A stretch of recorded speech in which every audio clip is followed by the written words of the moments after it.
Oke, halo semuanya. Kembali lagi di tutor klinik asrama. Nah, buat sekarang sebelumnya kenalin dulu namaku Syara Buri Nurusmi dari Metalurgi 2020. Nah, sebelumnya ini kan udah dibahas juga materi tentang bab turunan. Nah, sekarang aku mau bahas beberapa contoh soalnya nih. Buat langsung aja, yang pertama nih, ada soal nih, tentukan nilai dari turunan min 2 jika f-nya itu sama dengan 2x per x minus 1. Nah, kalau ada soal kayak gini, langsung aja pakai aturan turunannya. Yang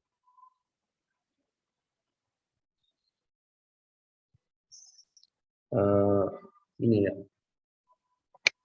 kalau turunan u per v itu sama dengan u aksen v minus v aksen u dibagi v kuadrat. Nah, dalam soal ini tuh u-nya tuh 2x min 1, v-nya tuh x min 1.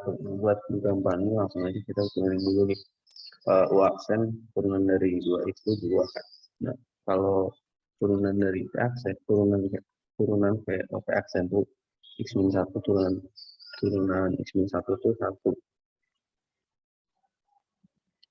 Nah, langsung aja dimasukin ke aturannya, berarti jadi 2 dikali x min 1 minus 1 kali 2x min 1 per V kuadrat atau x min 1 kuadrat. Nah, langsung dijabarin. Jadi gini, yang depan tuh jadi 2x min 2, nah yang belakang jadi min 2x plus 1. Nah, karena ada 2x min 2x, berarti bisa dicoret. Nah, sisanya tinggal ini kan, min 2 plus 1, berarti min 1 per x min 1 dikuadratin. Nah, udah ketemu nih turunan x-nya, atau f aksen x-nya. Nah, buat selanjutnya tinggal disubstitusin aja nilai dari min 2-nya. Berarti jadi min 1 per min 2 min 1 dikuadratin. Jadi sama dengan min 1 per min 3 dikuadratin. Jadi sama dengan minus 1 per 9.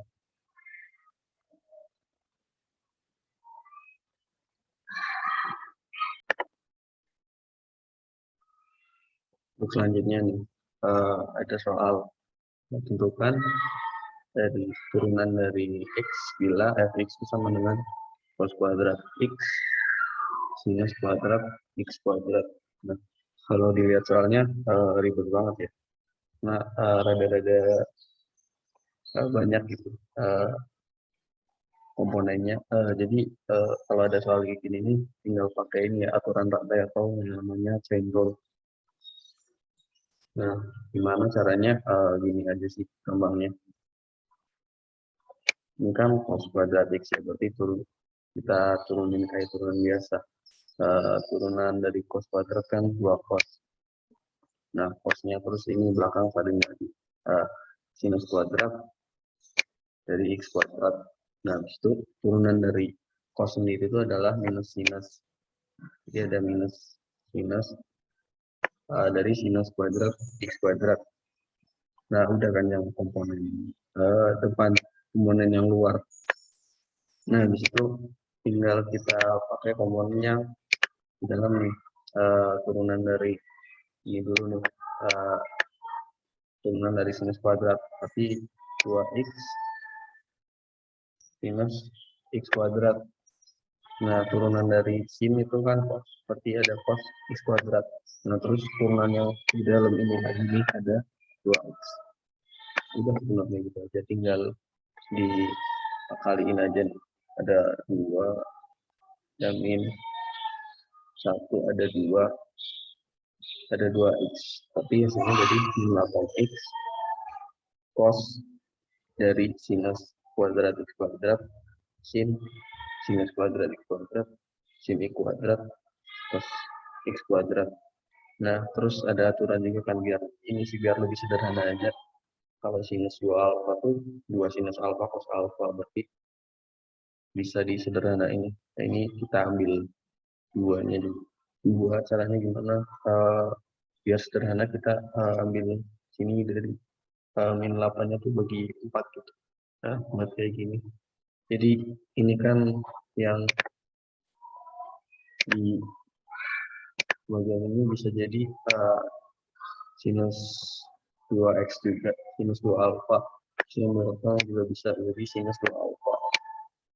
Nah, sisanya berarti minus 2x dari sinus 2 alfa, berarti sinus 2 sinus kuadrat dari x kuadrat sama sinus 2x kuadrat. Ini rada belibet ya, tapi aslinya lebih gampang kok.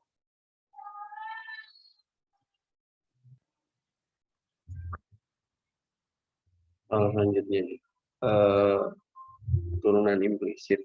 Tentukan dx dari 1,0 dari x pangkat 3 plus y pangkat 3 sama dengan 3x ya. Nah, kalau soalnya kayak gini nih, salah ya, bukan turunan parsial, lebih turunan implisit. Langsung aja nih turunin terhadap x dulu nih, karena yang ditanya dx. Kita turunin per komponen nih, turunan dari x pangkat 3 tuh ini kan 3x kuadrat. Nah, habis itu turunan dari y pangkat 3. Seperti turunan dari y pangkat 3 tuh ini kan 3y kuadrat. Nah, karena ini komponennya berarti harus tambahin ini di aksen atau dy per dx. Nah, buat yang ini yang 3x ya kita pakai aturan penjumlahan ya. Turunin dulu nih, turunan 3x berarti 3 kan, terus kali y, terus turunan dari y dulu nih, berarti di turunannya itu kan ini dy dx kali 3x. Nah, habis itu udah ini kan udah ini ada dy dx, ada dy dx, kita pindah ruas saja gitu. Kita satu ini yang ada unsur dy dx-nya. Nah, jadi kayak gini, 3y kuadrat minus 3x sama dengan 3y minus 3x kuadrat. Nah, terus maka kita bagi aja nih kan, udah difaktorin juga kan. Jadi dy dx itu sama dengan 3y minus 3x kuadrat dibagi 3y kuadrat minus 3x. Nah, langsung aja disubstitusikan buat nilai dy dx dari 1,0 3 kali 0 minus 3 kali 1 kuadrat per 3 kali 0 minus 3 kali 1. Jadi hasilnya tuh sama dengan 1.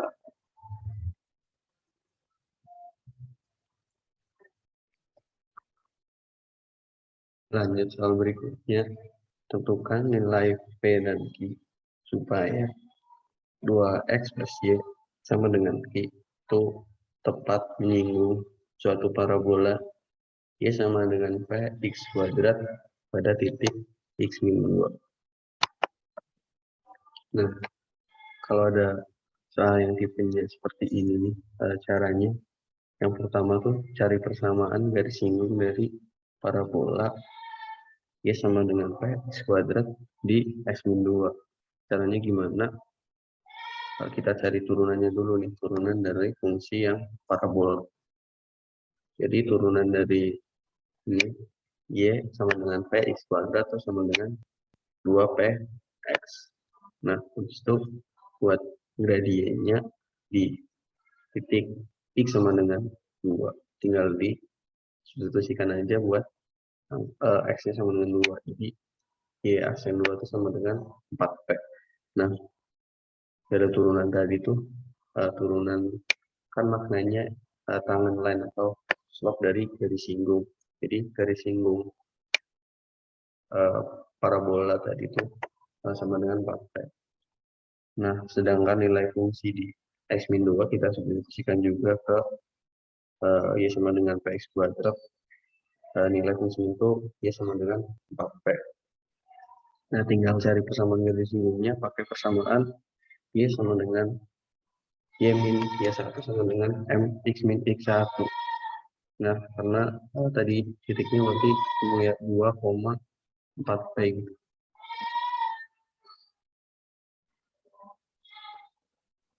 Berarti y minus 4P sama dengan 4P kali X min 2.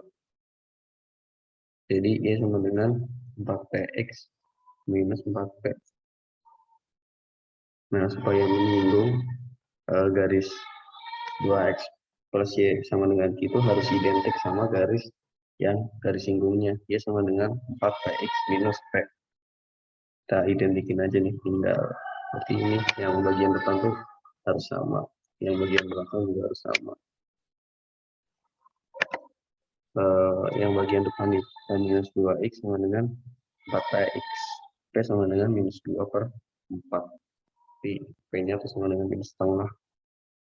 Nah, sedangkan kini Q sama dengan minus 4P. Q kan P-nya udah ketemu tadi minus setengah. Jadi minus setengah kali minus 4, jadi hasilnya 2. Jadi ketemu nih, P itu sama dengan minus setengah, sedangkan Q-nya itu sama dengan 2.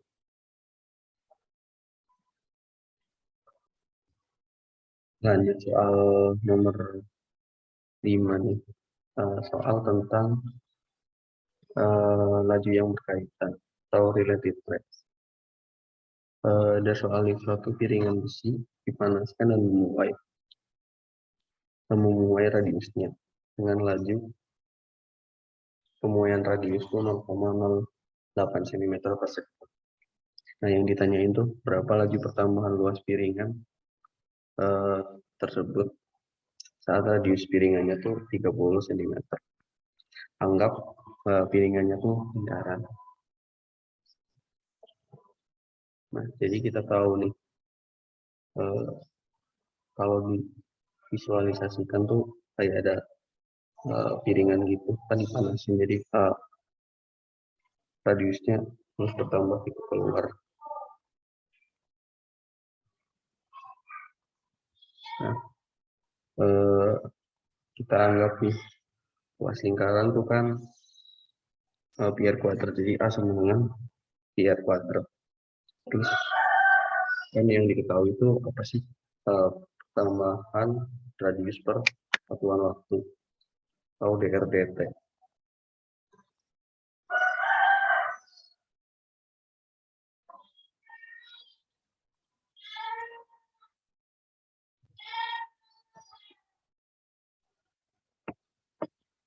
Nah, habis itu tuh tinggal diturunin aja dA terhadap dt-nya. dA per dt sama dengan, karena pi itu konstan, berarti turunannya tetap cuma nggak ada turunan, jadi konstan aja. Terus turunan dari 2R tuh berarti turunan dari R kuadrat tuh 2R. Nah, berarti masih sisa karena turunan implisit dR per dt. Udah nih ketemu persamaannya, dA per dt sama dengan pi 2R dR dt. Tinggal dimasukin aja, R-nya itu sama dengan 20 cm. 2 pi kali 30 karena radiusnya 30 dikali lajunya dR dt-nya 0,08. Intinya laju pertambahan luas piringan pas radiusnya 30 cm tuh sama dengan 15,08 cm kuadrat per second. Mungkin cukup aja ya dari aku buat tutorial yang minggu ini. Kalau ada pertanyaan bisa disampaikan lewat OA lain atau dari grup akademik asrama aja. Kasih, jangan bosan-bosan buat belajar kalkulus.